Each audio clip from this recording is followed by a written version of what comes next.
Hey, how y'all doing? Back again, another episode of It Factor. As always, I'm your host, Jeremy Robinson, and today we have someone special. Go ahead and introduce yourself, man. I am Lynndryque, Demery, proud new father and proud new fiance. Yes, indeed. So congrats on being a father and congrats on being a fiance, because I feel like fiancés don't get enough congrats.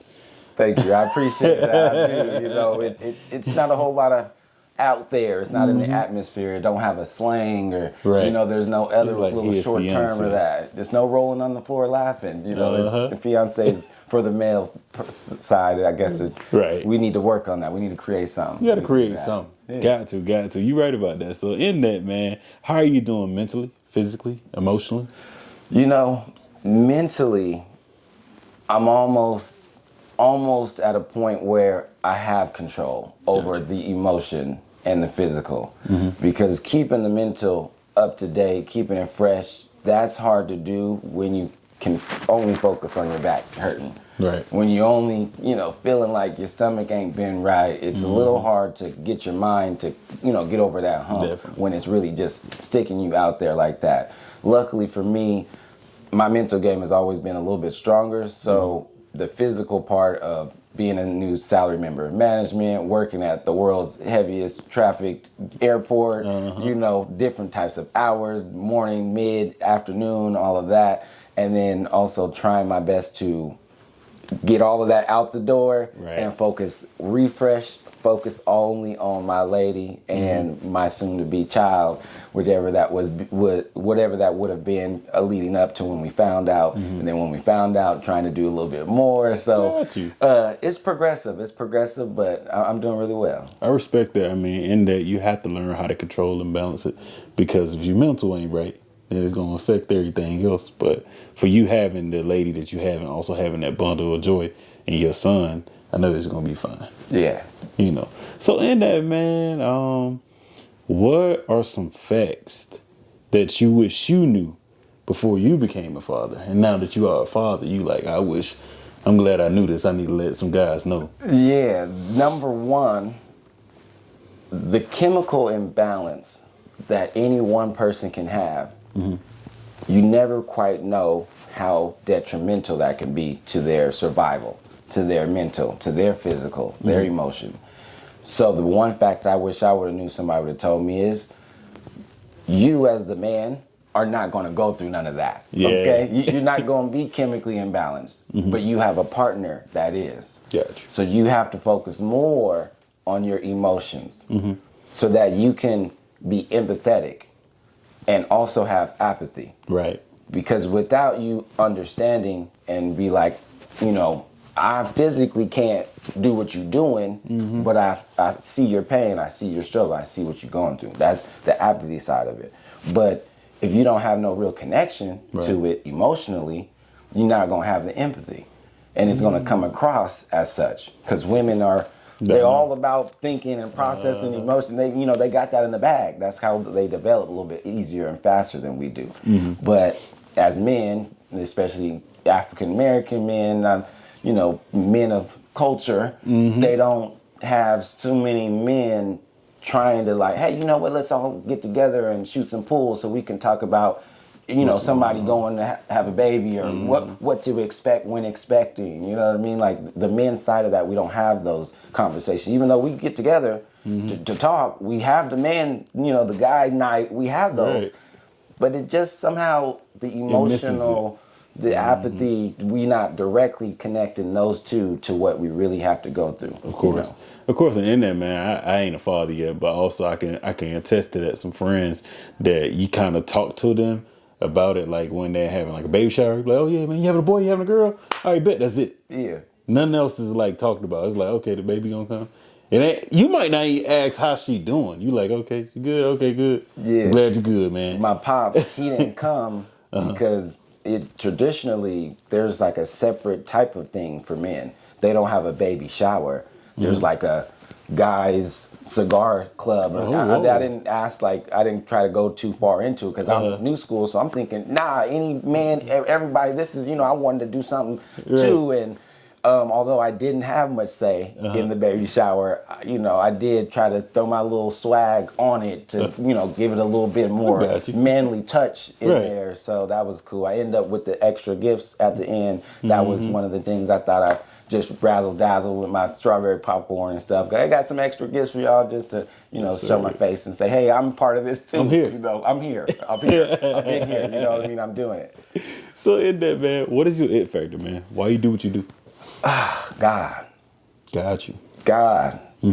If you have faith, if you get raised in a faithful family, right. if you learn what you specifically need to learn from the Word of God, that faith is always going to remain with you. Gotcha. I was lucky enough to have a grandmother that beat you in all kind of ways, okay? But also she would keep it a million with you and tell you what you directly needed to know when you needed to know it. So she would beat me for about good 2 months. I would fall asleep in church. Beat me for 2 months. And finally, one day I was like, Grandma, can I sit next to you? She was like, no, sit down there with the kids. I was like, nah, I'd rather just sit next to you right now and fall asleep right next to you so you can pinch me and poke me. Right. I'm like 7 years old. Like, Grandma, I need to sit next to you in church because I'm going to fall asleep and you going to want to. Y'all don't want you doing it. You know what I mean? Old people in the church trying to point and whisper, like, get the kid, wake him up and stuff. Everybody doing this down the row. You know what I mean? I got a bunch of cousins and stuff, so they all do. And I'm like, nah, I wanted to sit here. So after that day, she did beat me a few times and pinch me and stuff like that. But after that day, I went and talked to her. I was like, Grandma, how can I become richer in spirit without coming to church? How can I get closer and connect with God without coming here? Because the only thing I can see is 2-3 hours of me sitting in here and it's kind of hot. There's bodies. I'm going to fall asleep. I'm a cold-blooded person. I need to be warm. You know what I mean? I need to stay warm for me to function. So if it's hot, I'm going to want to function, but I can't. I got to sit still, eyes and ears on the speaker, multiple different speakers, kind of the song. I'm listening to radio. Songs don't last that long. You know what I mean? So it really broke it down to the fact that she told me every person needs a relationship with God, and how you create that is all up to you. You don't specifically need to come to church. Definitely. But being around other people, that's why they call it a congregation, because you all come together to focus on one specific thing, which is enriching your soul. That's why people congregate to the church, because they need something. Most humans have a hole in their heart from Adam and Eve. That's what I strongly believe. Both of them could have communicated properly. They could have, let's table that apple. You know what, give me a day. He could have, she could have, let's keep working on how we can try to figure out all the facts and communicate on what we really want to do. Because nowadays you got people who say Adam was the snake. Like, if Eve bit it, but where was Adam just so happened to be? Was the snake transformed into Adam? Was Adam the snake the whole time? What happened to him, and why she was the one to take the first bite? So I look at it as every day when I get up at different times, but I know that I need to connect with God. Gotcha. So I chose to pray when I eat. Breakfast, lunch, dinner, snack, whatever. Some people do a quick little joint. I sit there and pray for my family, friends, all the people I know and love, all the people I've met recently, the people I'm going to meet. I pray for all of our food and beverages that we consume, all the people who are preparing the food and beverages that we're going to consume. I just do not a generic, but a general, all like, around. I know life is hard. So let me just pray for the people that are here currently, because people die and people are born every day. Yeah. So I continue to pray like that. And I kept my faith strong to my heart with my prayers, because I knew I was a unique person. Being in a big family and stuff, it's like hit or miss. But for real, for me specifically, I needed to keep my faith strong, because I knew that was the only way that I was going to survive. Got you. I like that, bro. Yeah. I like that, man. That's why I love the show, because you hear so much stuff from people, but it's just knowing that that's not cookie cutter. That's me. Yeah. That's real. So in that, man, I would say, what are some relationship advice that you would give in your time being with Tia, and now her being your fiance and having your son and different things like that? What's some advice that helps you when you are down? Because relationships are a battle. Yeah. It's work. It's work every day. Consistent. One thing that my cousin just told me last night, it's hard for men to be consistent. Mm-hmm. It's easy for you to get in a routine. Definitely. But it's hard for you to remain consistent because those are two different things. And so what I would say about relationships, the easiest thing for people to fall into is a routine. Definitely. The one thing I found in my relationship was I was the shining light of like men, like, whoo, this is a beacon of man right here compared to, comparatively. And, from my perspective, I was like, this is gravity. She pulling me in. This is phenomenal woman.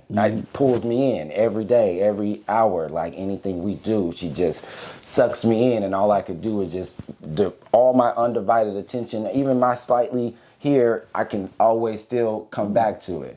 And what I would give advice for the men out there, I'm sorry, can you say that again? I apologize.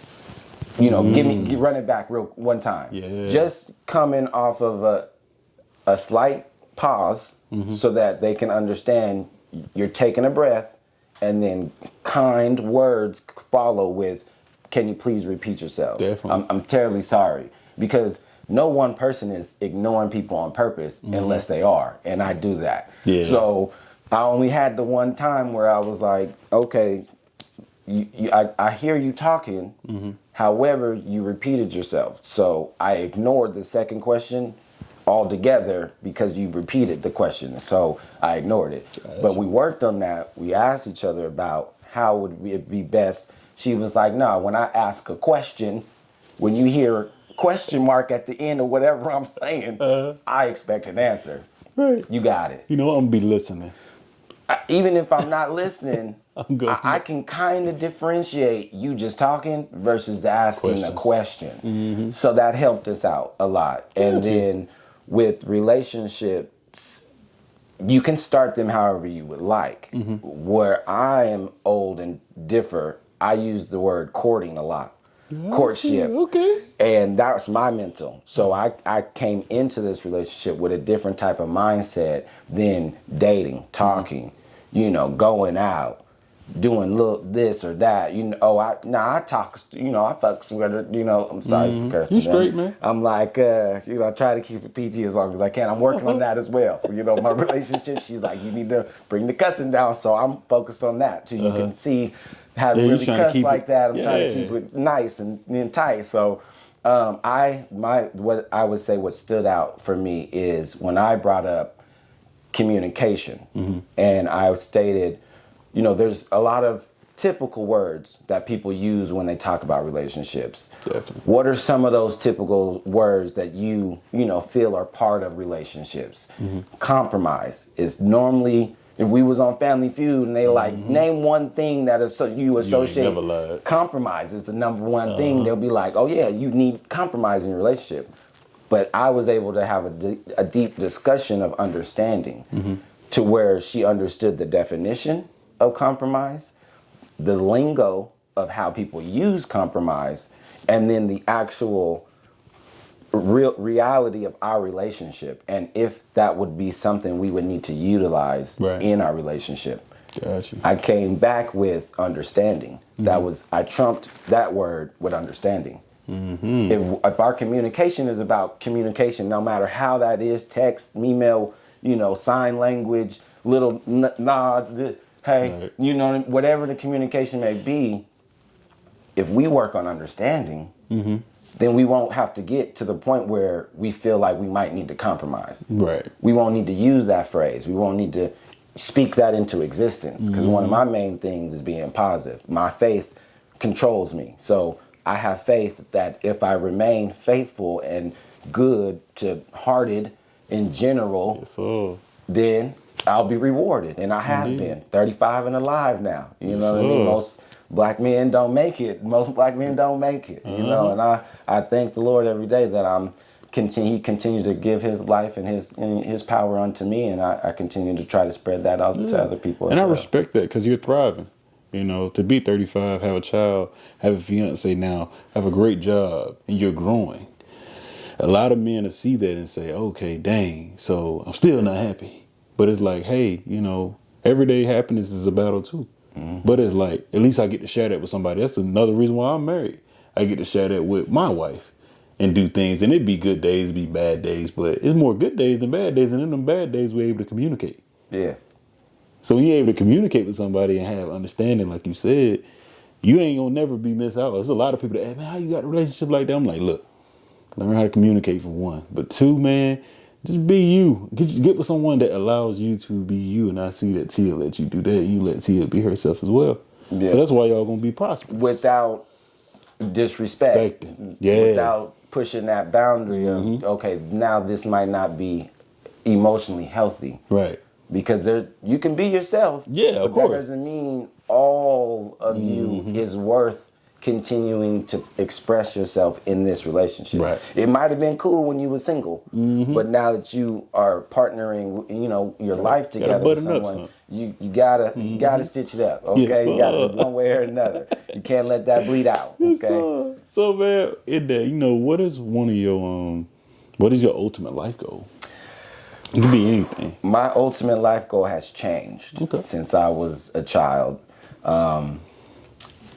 Flat out always wanted twins. That was, I know for sure God gonna bless me with twins. That's me. I know for sure that's me.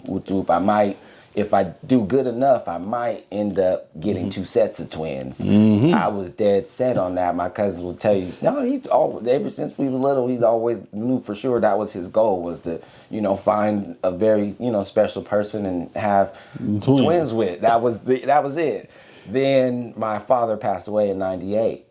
Started smoking and drinking, 10 years old, you know, and I realized I'm the bottom child. My mom's the bottom child out of 9. Each one of her 8 brothers and sisters, they all got a bunch of kids. Like, we all within, you know, 6 years from 86 to 92, there's like 14 of us. Wow. In a 6-year span, there's like 14 cousins. You know what I mean? Double the amount of 6 years. It's going on maybe triple that number in that amount of time. So you can tell, like, each sibling was like popping them out. You know what I mean? Yes, so I realized after my father died, going from 10 going into middle school, I needed to focus on truly what was I interested in, what would make me truly happy. And come to find out, it's love. Love makes me happy. Sharing a moment is love. People look at it like, oh, you know, you just be hanging out, or oh, you enjoy the silent time. That's what they say. Like, oh, if you can just sit in silence with a person, that's how you know you got something. That's, you know, that's your friend, or that's, you know, that's love right there. I look at it as love. If you can allow someone in your space, that's love. So I always was a kid in middle school who always just wanted to be about there. You know, hey, look, what you doing, whatever, I'm showing up, you know, and I kind of extended that going into my 20s. However, I had to focus a little bit more on truly what's making me happy, because I realized being a people pleaser can make you happy. Yeah. If that's truly who you are, and that's who I am. But I knew something else wasn't quite right. I wasn't experiencing the love back in the way that I was changing, because I needed independence. I needed to find a partner, because that still was something that I wanted. So I went through depression.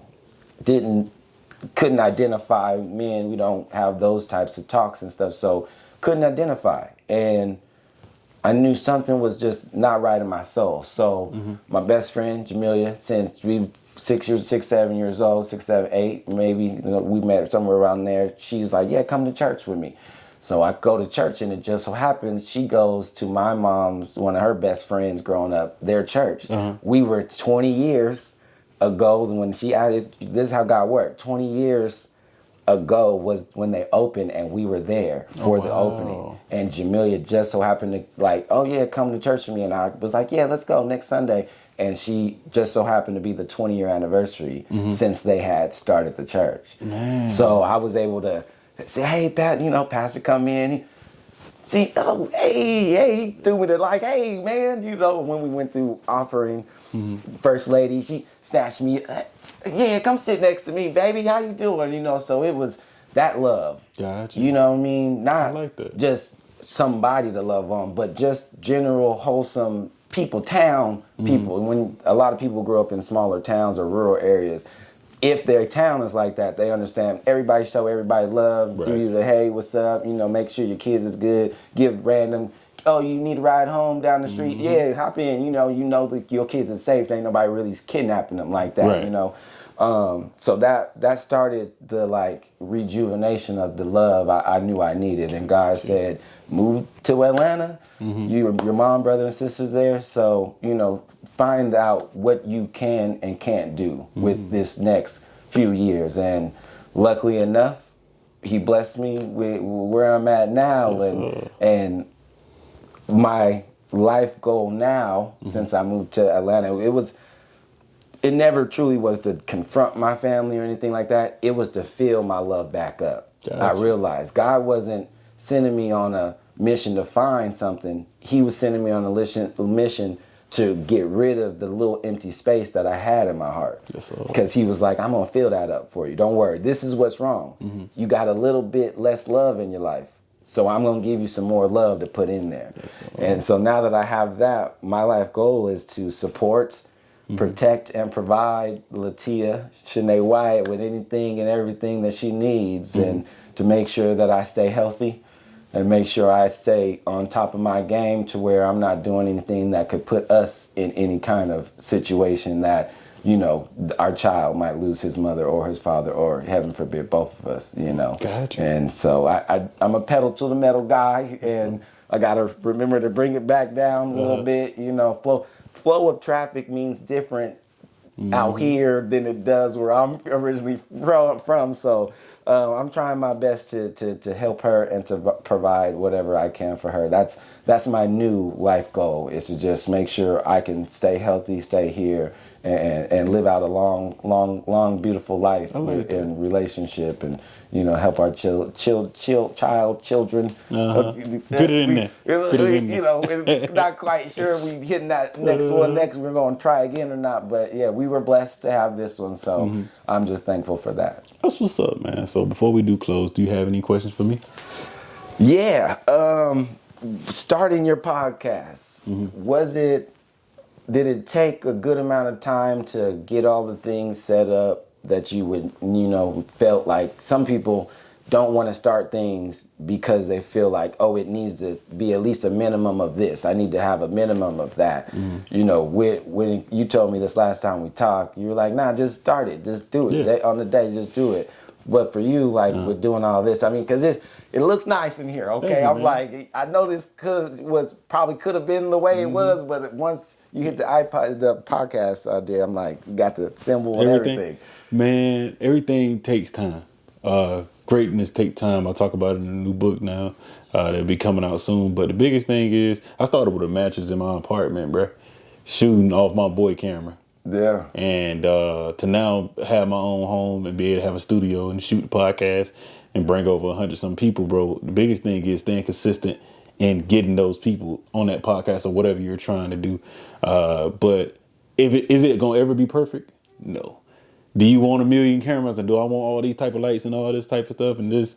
Yeah, but it takes time to get there. But it's good that when you're starting, I feel like a lot of people now, with so much instant gratification in the world, you think you have to have everything together. When it looks like I got everything together when it comes to the podcasting, but every time I'm like, dang, I need to do this different. So I'm always adjusting it, but I'm a content king. I was telling Courtney the other day, I was just like, dang, I can stop now. And I can go into 2024 good because I got enough people that came onto the podcast. So I'm always going to put into the podcast instead of trying to take out from it.